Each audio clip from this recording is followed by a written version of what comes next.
This is the sound of the fiercest Israeli airstrikes into Gaza in the 75-year history of its conflict. Israel said on Tuesday it had reclaimed control of the Gaza border, despite a Hamas threat to execute a captive for each home hit without advance warning.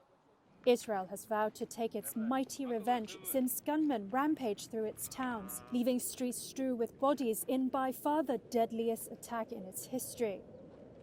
Hundreds were killed in the Hamas attacks, according to Israeli media, dwarfing the scale of any past attack by Islamists apart from 9/11.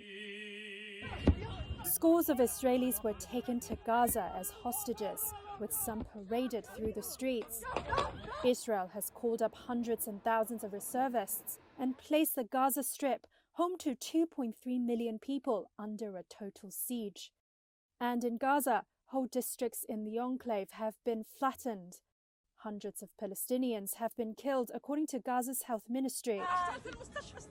This is the moment a nurse in Al Shifa Hospital in Gaza City found out her husband, also a medic, was among the deceased.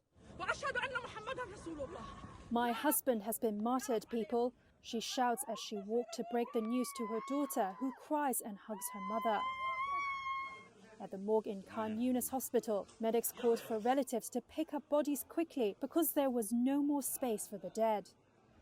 The United Nations said nearly a tenth of the population have fled their homes in Gaza since the start of the hostilities.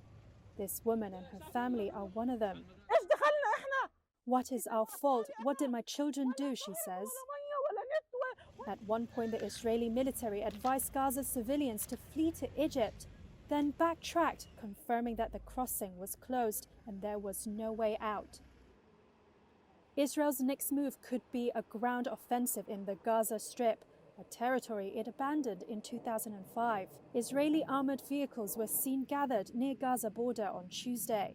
The total siege it announced on Monday would block even food and fuel from reaching the Strip. Israeli military spokesperson Rear Admiral Daniel Hagari said early on Tuesday there had been no new infiltrations from Gaza since the previous day.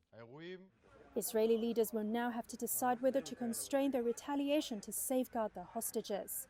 Hamas spokesperson Abu Ubaidah issued the threat on Monday to kill one Israeli captive for every Israeli bombing of a civilian house without warning, and to broadcast the killing.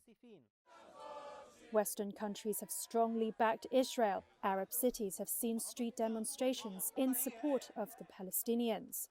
Iran, Hamas patron, celebrated the attacks. But on Tuesday, Supreme Leader Ayatollah Ali Khamenei denied playing a direct role in them.